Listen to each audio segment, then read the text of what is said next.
আপনাদেরকে কিছু গুরুত্বপূর্ণ কথা বলি।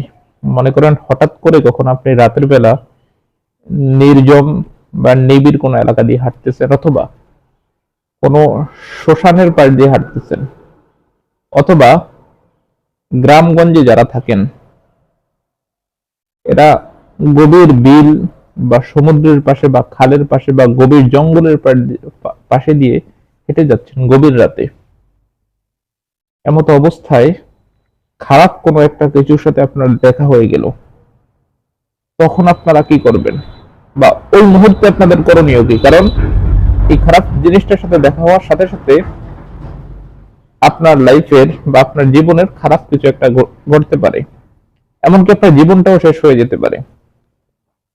তো এমন পরিস্থিতি যদি আপনার সাথে হয়ে যায় বা এমন পরিস্থিতিতে যদি আপনি পড়ে যান, তো এমন অবস্থায় আপনার করণীয় কি বা কি করবেন, আজকের ভিডিওতে এই বিষয়টি সম্পূর্ণ বুঝিয়ে বলবো। আজকের এই ভিডিওটি আমি মনে করি প্রত্যেকটি মানুষের জন্য, এমনকি আপনার জন্য, যে দেখছেন তার জন্য খুবই গুরুত্বপূর্ণ একটি ভিডিও। কারণ এই পরিস্থিতির সম্মুখে আপনি হতেই পারেন স্বাভাবিক। বিশেষ করে যারা গ্রামগঞ্জ থেকে আমার ভিডিওগুলো দেখেন তাদেরকে বলছি আপনার জন্য খুবই গুরুত্বপূর্ণ। ভিডিওটি একটু শেষ পর্যন্ত দেখবেন। ভিডিওটি শুরু করার আগে সংক্ষেপে কিছু কথা বলবো। টিকটকে আমরা কখনো আমাদের কোনো ভিডিও ছাড়ি না, টিকটকে আমাদের কোনো অ্যাকাউন্ট নেই। কিছু প্রতারক চক্র আমাদের ভিডিওগুলোকে টিকটকে আপলোড করে আপনাদের সাথে বিভিন্ন রকম প্রতারণা করে। প্রতারক চক্র থেকে সাবধানে থাকতে স্ক্রিনে দেওয়া 3355 নাম্বারে ভিডিও কল দিয়ে কনফার্ম হয়ে আমাদেরকে কাজ দিবেন। চলুন কথা না বাড়িয়ে ভিডিওর মেইন আলোচনায় আসতে পারি। আলোচনা করতেছিলাম, মনে করেন হঠাৎ করে যে কোনো প্রয়োজনে আপনি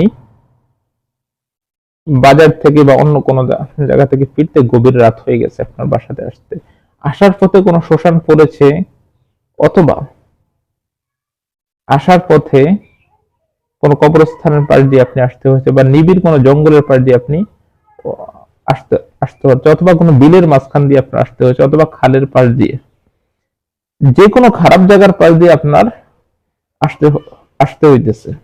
কিন্তু এমতো অবস্থায় খারাপ কোনো একটা কিছুর সাথে আপনার দেখা সাক্ষাৎ হয়ে গেল, আপনি যদি এমতো অবস্থায় প্রস্তুত না থাকেন, আপনি অ্যালার্ট না থাকেন, আপনার সাথে খারাপ যে কোনো কিছু একটা ঘটতে পারে। তো এমতো অবস্থায় যদি আপনার সাথে খারাপ কোনো কিছুর দেখা হয় বা কোনো কিছুর দেখা সাক্ষাৎ হয়ে যায়, প্রথমত যদি খারাপ কোনো আওয়াজ পিছন থেকে শোনেন, একটা কথা মাথায় রাখবেন, পিছনের দিকে কিছুতেই তাকানো যাবে না। পিছন থেকে যদি আপনি কোনো কিছুর আওয়াজ শোনেন, যাই শোনেন না কেন, পিছনে ফিরে মোটেও তাকানো যাবে না। সে পিছনে যা করুক করুক, আপনাকে কিছু করতে পারবে না। পিছনে যদি একবার তাকিয়ে পেলেন, তাহলে নজর সরাতে পারবেন না ওখান থেকে। আপনি একটা নজর যদি অন্যদিকে সরিয়ে পেলেন, তাহলে সে রূপ চেঞ্জ করবে, এবং যে রূপটা আপনি দেখবেন তার থেকে ভয়ঙ্কর রূপ সে ধারণ করবে, এবং আপনার উপর বিশাল একটা জাদু চালবে, অথবা মারাত্মক ভয়াবহ আপনাকে যে কোনো ক্রাইসিস আপনাকে ফেলে দিবে। এই জন্য নজর তার থেকে সরানো যাবে না, নজর রেখেই যে কোনো কিছু আমল করতে হবে। আমলগুলো আমি একটু পরে বলছি।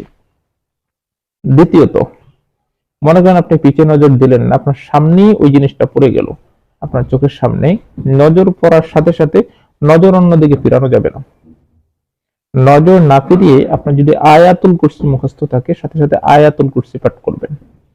আয়াতুল কুরসি আপনি যখন পাঠ করবেন, ওই জিনিসটা হয়তো আপনার মনোযোগ নষ্ট করার জন্য আপনাকে এলোমেলো কথা বলবে, কি পড়ছিস, তোর পড়া হচ্ছে না, এমন কথা বলতে পারে, বা এগুলা তো পড়লে কোনো লাভ নেই, তো এগুলো পরে আবার কিছুই করতে পারবি না, আপনাকে ধোকা দেওয়ার জন্য এমন কথা বলতে পারে। এটার কথা শুনে আপনি আয়াতুল কুরসি পড়া বন্ধ করবেন না। যদি করেন তাহলে আপনি বিপদে পড়বেন। এটা আপনাকে ধোকা দেওয়ার জন্য সে বলবে এগুলো। কারণ জিন্নাত খুব চালাক, খুব মিথ্যা কথা বলে, এবং এরা খুব চাল টেকনিক করে মানুষকে ধোকা দেয়। এই জন্য এদের ফাঁদে পা দেওয়া যাবে না।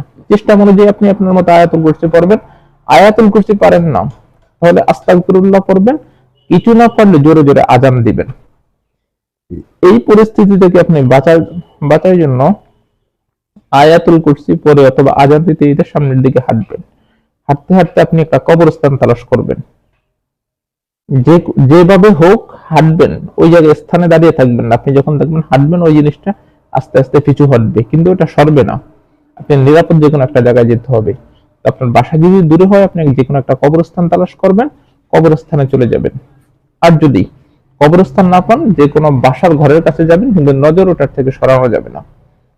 এইভাবে আপনি যদি সতর্ক হয়ে চলেন তাহলে আপনাকে কোনোভাবেই সে ধোঁকা দিতে পারবে না। আমি যেভাবে বলেছি এভাবে করবেন, ইনশাআল্লাহ কোনো বিপদে পড়বেন না। আমি হয়তো বিষয়টি আপনাদেরকে বুঝিয়ে বলতে পেরেছি এবং বুঝিয়ে বলছি। ভিডিওটি কিন্তু প্রতিটা মানুষের জন্য খুবই গুরুত্বপূর্ণ। অনেক সময় রাতের বেলা আমাদের এমন হয়ে যায়। এই জন্য ভিডিওটি দেখে উপকৃত হয়েছেন আশা করি। ইনশাআল্লাহ ভিডিওটি শেয়ার করে অন্য একজনকে দেখার সুযোগ করে দিবেন।